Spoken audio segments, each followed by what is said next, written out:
present to you today our great new show, Bartram's Travels. I based this script off of his book, Bartram's Travels. I took lines directly out of what he wrote and what he was seeing here. And once I finished it, I realized that I probably wrote a script that was more apt for upper schoolers. They didn't balk at the challenge. They rose to it. They showed a lot of determination in tackling the script. And then we lost a week to a hurricane. And I started to panic and think that maybe we needed to push the show back, that we wouldn't be ready. But Bartram faced hurricanes. Bartram faced a lot of setbacks, and he continued on. So in that spirit, we're going to do the same. That determination, that ability to overcome, that ability to keep going and to pull together and to present a project all together, that's the skill they take with them from drama. That's what they get from this in terms of bringing that forth into everything they do. Quick thank yous, and then we'll bring them out to share this story with you. Huge thank you to Ponte Vedra 4th grade. We're so glad to have you guys here with us today. After the show today, both their 4th grade and our 4th grade are going to do their own version of Bartram's Explorations on the River. They have a great day in store. Welcome to our friends. A huge thank you to our 4th grade teachers for their determination, for their flexibility. Thank you guys to Ms. Canfield and our teacher, Ms. Pratt. Give them a big round of applause.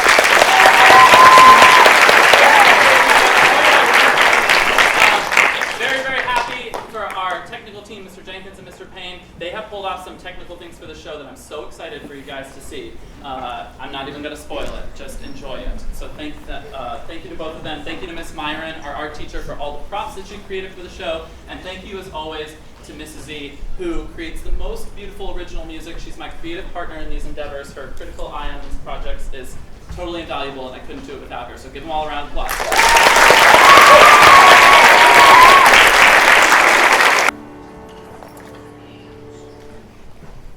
The sights and smells of colonial America. Our story today starts with John Bartram, a third-generation Pennsylvanian farmer. Interested in more than growing crops, he becomes fascinated with horticulture, the study of plants. A rare find. John begins to travel and explore the colonial landscape through the Carolinas, Georgia, and Florida, and beyond. He soon collects a garden full of vegetables, plants, and flowers from all across the colonies, the most diverse group of North American plants that have ever been collected. John was also a father to 11 children, My finest collection! including his third son, William. Who from a young age showed great interest in following in his father's footsteps. Father, take a look at this one. As William grew older, John begins to bring home on expeditions to document new plant lines and collect seeds and cuttings to bring home to the 8-acre garden that would begin to make the Bartram name famous. On these expeditions, William would draw new plants his father would find and began to prove himself as an expert artist. Very good, William. Your skills are improving. Friends like Benjamin Franklin spread the word of the amazing collection Bartram was developing in this Garden of Delights just 3 miles east of Philadelphia. It's quite impressive. He even named a new species of flowering tree named after me. Indeed, Franklinia alatima. Ooh, ah. Not everyone understood William's passion for plants, a unique fascination in these colonial times. Oh, look, it's William Bartram drawing a silly weeds again. Honestly, William, have you got better things to do with your time? My mother says nobody wants to marry someone who idles their time away. William, I pray you see the light. Well, my father studies plants, and he's done just fine. Thank you very much. And maybe I don't ever want to get married. Did you ever think about that? For shame! Silly girls, what do they know? I'd rather spend a day under a shady tree than listen to them giggle about nothing. The revolution was looming. Uprising against the British were becoming common, and the whispers were being heard for a fight for independence. The Bartram families was serving both an old master and a new promise. William's father, John, was finding great success in shipping plants across the Atlantic to England. Ah, Peter, good to see you again, my friend. I was wondering, cold and rainy as ever when I left. Had prepared more Bartram's boxes for me to return with. They're becoming quite popular, old chap. 2 new orders of 50 each from the Dukes of Richmond and Sussex.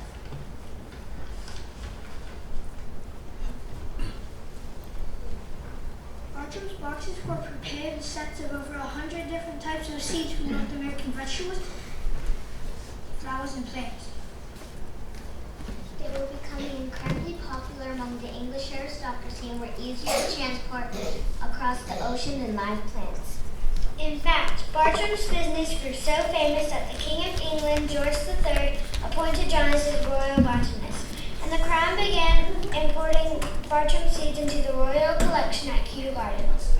As the 1770s began, John was slow in his work from old age, and the war efforts were reaching their most serious stage. William and his brother John worked to save the family business. John could continue their father's international shipping, and William would set out to discover and document new specimens. Father, I promise you, I'll carefully journey south again where the gems of war are quiet. I can do this on my own. I'm ready. And so, in 1773, William began his journey down the 8 southern colonies, a journey that would take him full of years and one that would see him return to a brand new country, America!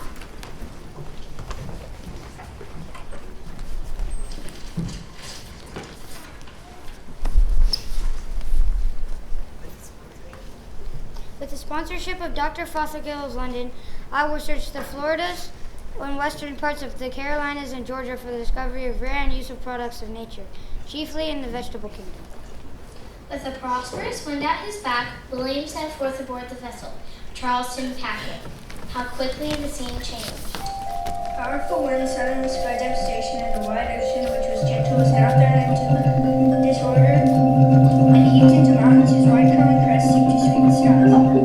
The severe gale coming in 2 days and nights, and damaged the ship's sails. Captain John was the notes on the storm. There are few objects at sea to attract the notice of a traveler, but are sublime, awful, and majestic. The seas themselves in the tempest exhibit of a tremendous scene that seemed to set the ocean on fire.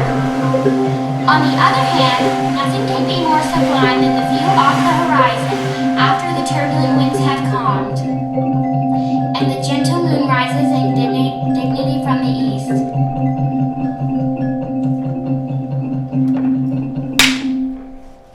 With the seas calm again, the ship set forth and William arrived safely in Charleston, in the colony of South Carolina. Archer began exploring outside the city, when from his notes, nature seemed silent. When on a sudden, a native appeared in the distance. On seeing that he was armed with a rifle, the first sight of him startled me, and I worked to hide by keeping large trees between us. But he spotted me. I never before this was afraid at the sight of an Indian, but this time I saw at once that being unarmed I was in his power. I resigned myself resolved to meet the dreaded foe with tearful confidence. The bullet Seminole slightly viewed me with his angry and fierce face, shifting his rifle from shoulder to shoulder.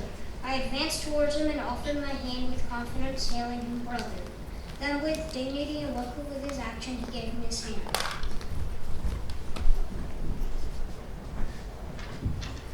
Possibly the silent language of his soul joined the moment of suspense, for I believe his design was to kill me when he first came up.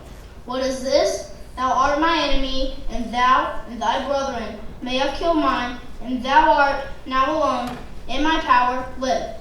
Go to thy brothers, tell them thou sawest an Indian in the forest who knew how to be humane and compassionate. We shook hands. He told me the course to the trading house, a 10-mile ride away, and we parted in a friendly manner.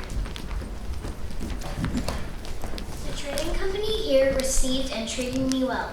On telling my adventures on the road, particularly the last with the native, the chief replied with surprise and pleasure.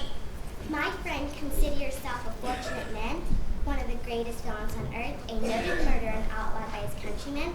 Last evening he was here, we took his gun, broke it into pieces, and gave him a severe punishment. He, however, made his escape, carrying off a new rifle gun, which he said going off he would kill the first white man he met. Luck has been with you this day. Bartram continued his travels south, passing through a gusty savannah in the Georgia colony, which he witnessed up to a lunar eclipse. Lo, a dark eclipse of the moon's glorious brightness comes slowly on. and then a silver thread alone encircles it. At this, a universal silence prevails. It was now March of 1774. Bartram made several short trips to pick up plants along the Alhama River of Savannah, set his sights and course for Florida. He arranged passage aboard a small vessel at Frederica, destined to an Indian trading house on the St. Johns in East Florida.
Bartram sailed past St. Simon's, Jekyll, and Cumberland Islands, where the captain of the ship stopped to find food for his passengers.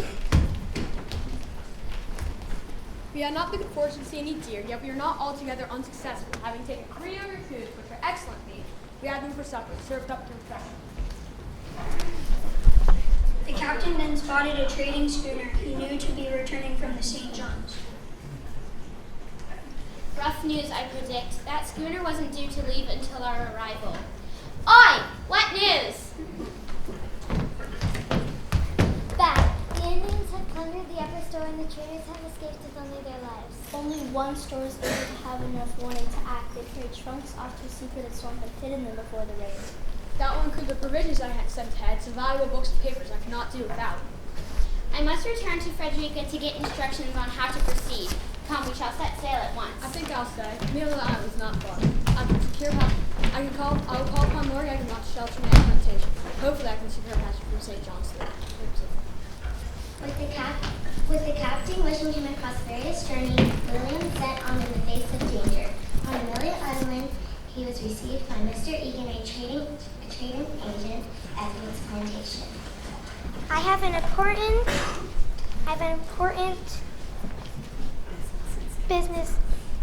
business in St. Augustine. I insist you continue with me for a few days. You should have a passage as account for on the St. John's, where I can get you a boat so you can continue your voyage. From William's notes. The evening following, we landed on the Main. It was high land covered with orange trees and forming a convenient port. We pitched our tent under the shelter of a forest of live oaks, palms, and sweet bays.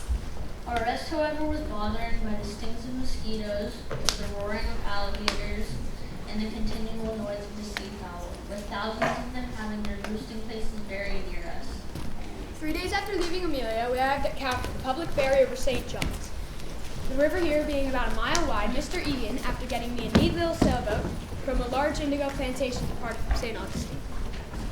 From his notes, my little vessel having a good sail, fishing tackle, and a weapon with which to protect myself, I was well equipped for my voyage to the trading house. Orange trees were in full bloom and filled the air with fragrance the next day. Having a lively leading breeze, I kept as near the east shore as possible, often surprised by the plunging of alligators and greatly delighted with the inclusive human industry I see on distant shores. At night I stopped in Convenient Harbor where I was welcomed by a gentleman, Francis Patio, who invited me to stay the night in his plantation at Switzerland. The very sober man informed me that there a few days earlier been a council held at St. Augustine between the governor of Florida and the chiefs of the lower creeks. After several raids, the plunders by some of the creeks, the governor thought it was best to find reasonable concessions before this flame, already kindled, spread to general war.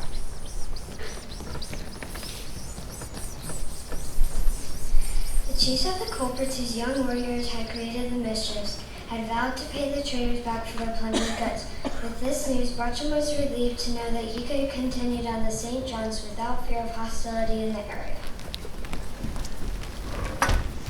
Just south of Pulaski at Stokes Landing, James Spaulding built his lower store where Bartram made his headquarters while in Florida. Here he became an object of fascination with the local Native Americans who nicknamed him Pug Puggy, meaning flower hunter. One day while working around the store, Bartram discovered his Seminole neighbors were alarmed by a large rattlesnake that had entered their camp. They entreated Pug Puggy to come kill the snake, which Bartram reluctantly agreed to do. Later, he saw 3 young men approaching. He wrote, I saw one of them was a young prince who had earlier declared himself my friend and protector. This young champion stood by his 2 associates, one on each side of him, saying that I was too heroic, that it would be good for me to lose some of my blood to make me more tame.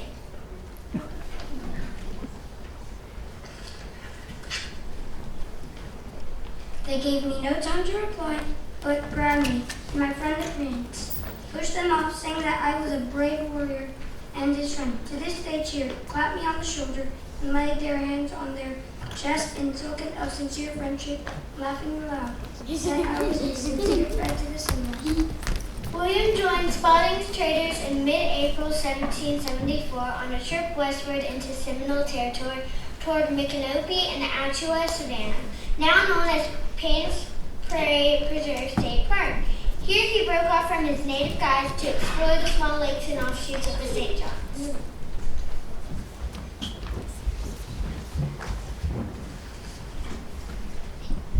William settled for the night on a high bluff above a natural harbor. From here he could see the opening to a lagoon beyond. Realizing his supplies were low, he gathered wood for a fire and set off to fish for dinner. The lagoon was home to the greedy alligators. Behold his enormous body, long tail, and opening jaws. The earth trembles with his thunder. Suddenly, a rival emerges from the deep. They dart upon each other. The surface of the lake boils and a terrific conflict begins. Their jaws clap together, echoing through the surrounding trees. When the contest ends, the loser makes his escape. The proud victor gives a dreadful roar. Together with the shouts of the tribe, all around witnesses the horrid combat.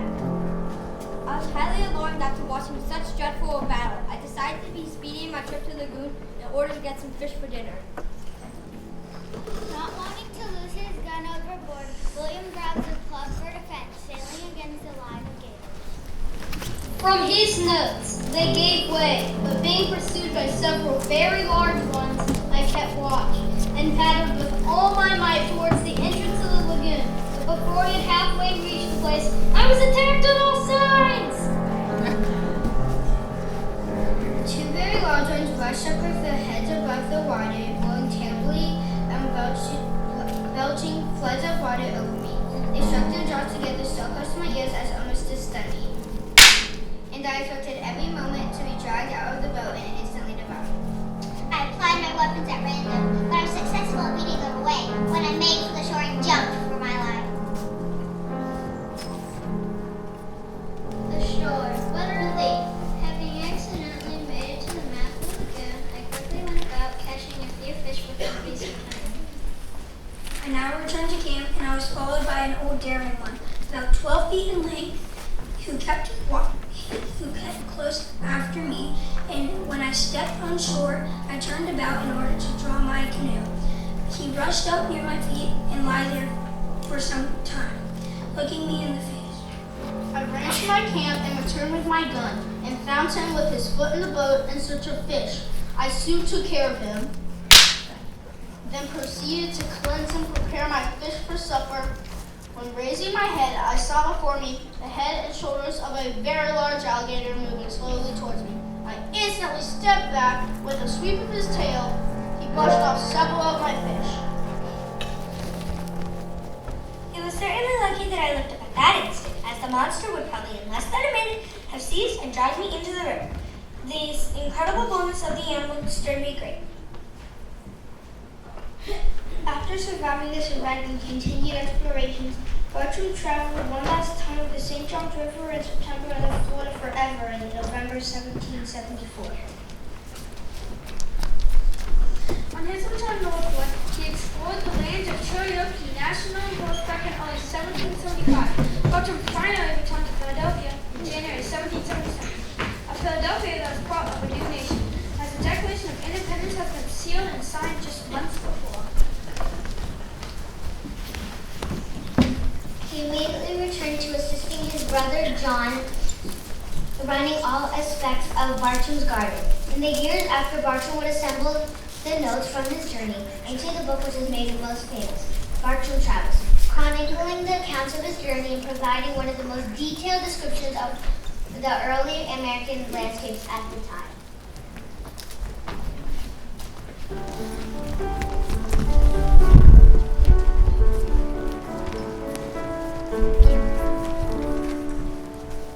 Following in the footsteps of my father, John Bartram, royal botanist of the King of Great Britain, I have traveled this great land in search of new plants and vegetable species.